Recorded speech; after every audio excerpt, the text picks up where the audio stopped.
네, 한 주간에 있었던 정치권 이슈를 콕콕 집어서 정리해드리는 순서 주간 이슈픽 코너입니다.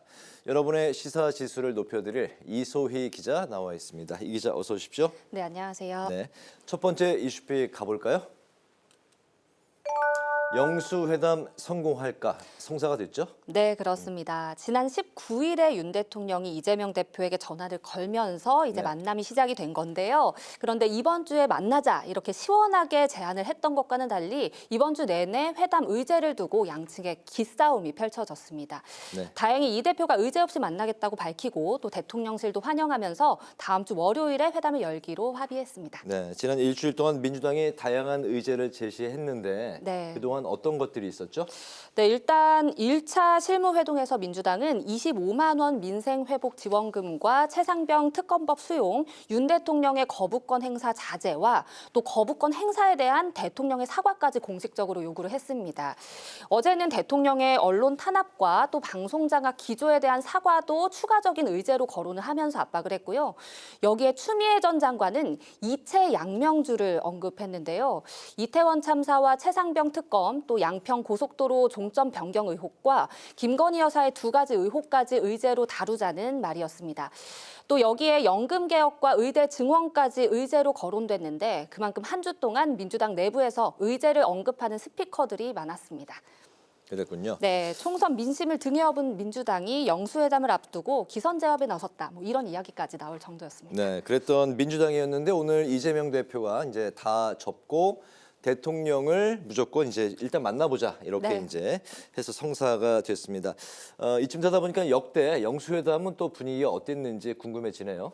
네, 과거 김대중 정부 시절에 8차례의 영수회담이 있었는데요. 당시 남북 정상회담이라든지 약사법 개정을 이끌어내는 성공적인 결과들이 있었습니다. 네. 하지만 역시 좋은 결과만 있는 것은 아니었습니다. 대표적으로 이명박 전 대통령이 당시 민주당 손학규 전 대표를 만나서 미국산 소고기 수입 재개를 위한 FTA 조기 비준을 요청을 했는데요.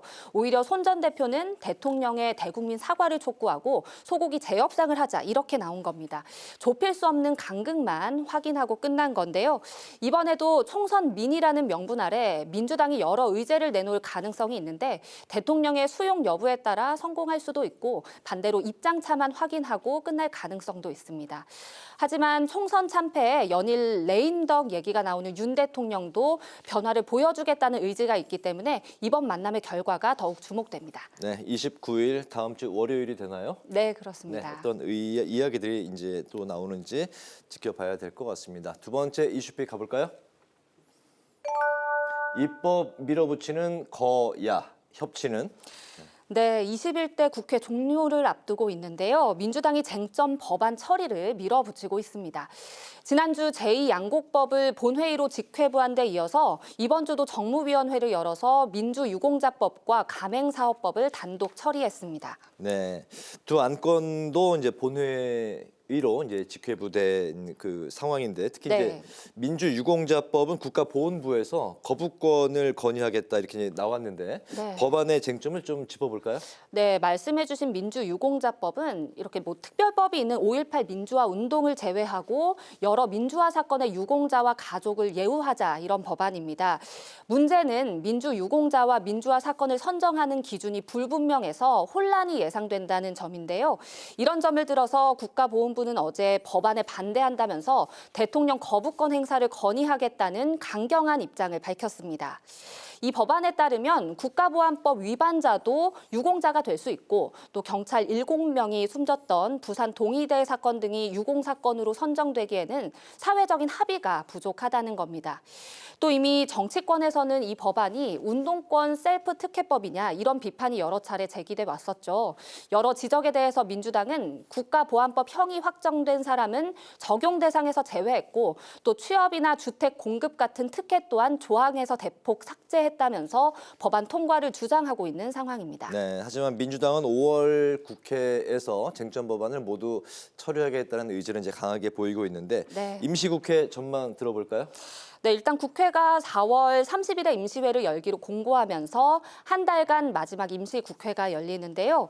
임시국회와 또 본회의 소집을 놓고 여야가 첨예하게 맞서고 있습니다. 민주당은 다음 달 2일과 28일 본회의를 열자고 제안했지만 여당은 국회법 76조를 들면서 본회의 개의 일정은 여야 교섭단체가 사전에 충실히 협의해야 한다면서 일정에 합의하지 않고 있는데요. 이런 가운데 민주당이 처리를 예고한 8대 민생 법안 모두 대치가 불가피합니다. 최상병 특검법과 또 전세 사기 특별법, 이태원 참사 특별법이 있고 또 여기에 방송 3법까지 다시 언급이 되고 있죠. 여야의 정면 충돌이 예상되면서 21대 국회가 유종의 미를 거두기는 쉽지 않아 보입니다. 네, 5월 국회도 아주 뜨거울 것으로 전망이 되고 있네요. 네. 세 번째 이슈픽 살펴보겠습니다. 사라지는 위성정당.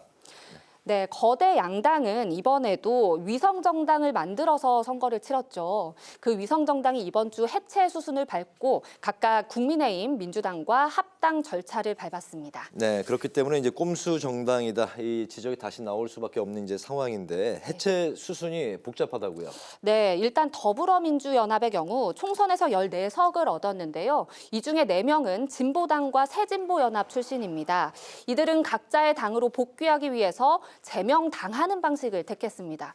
현행법상 비례의원이 탈당하면 의원직을 상실하기 때문에 윤리위 제명이라는 징계 절차를 통해서 출당하는 그런 꼼수를 쓴 겁니다. 또 이번 합당 과정에서 코인 논란으로 민주당을 탈당했던 김남국 의원도 복당하게 되면서 비판이 제기됐는데요. 김 의원은 선거 전에 더불어민주연합에 합류를 했다가 합당 과정에서 자연스럽게 복당하는 수순이라 꼼수 복당 아니냐 이런 지적이 나오고 있습니다. 또 오늘 국민의힘도 당원 찬성률 97%로 국민의 미래와의 흡수 합당을 완료하면서 108석을 확정 지었습니다. 네, 위성정당이 선관위에서 이제 보조금을 받았기 때문에 네. 이 역시도 이제 논란이 되고 있네요. 그렇습니다. 두 위성정당이 받은 보조금은 각각 28억이 넘습니다. 이 보조금은 합당 이후에 국민의힘과 민주당에 각각 귀속이 되는데요. 이걸 계산하면 일당으로 선거를 치를 때보다 보조금을 더 받은 것으로 보입니다. 국민의힘은 국민의 미래 창당으로 4억 원의 초과 이익이 있었다 이렇게 밝히기도 했거든요. 이처럼 유불리에 따라 다시 합당 절차를 밟고 있는 거대 양당, 의석수와 보조금을 챙겼다는 또 한 번의 비판을 피하기는 어려워 보입니다. 합쳐서 28억이 아니라 예, 각각 28억. 28억. 네, 그렇습니다. 많이 받은 것으로 보이네요. 네. 주간 이슈픽 여기까지 듣도록 하겠습니다. 이소희 기자와 함께했습니다. 수고 많으셨습니다. 네, 감사합니다.